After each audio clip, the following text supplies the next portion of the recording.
Alabang to Ayala, Makati.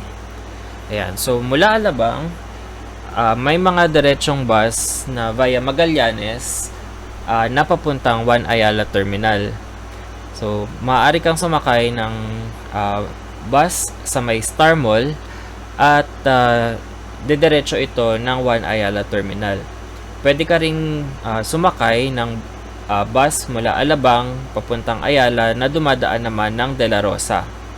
Ang mga bus ay mula alas 4 ng umaga hanggang alas 10 ng gabi sa may Star Mall Alabang. Ngayon, paano ka magko-commute kapag wala ng bus mula Alabang papuntang One Ayala?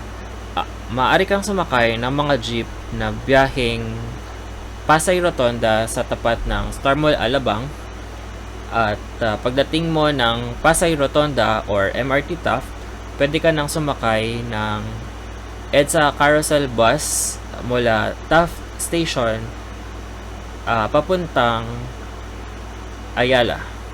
So, nandito ang terminal ng EDSA Carousel.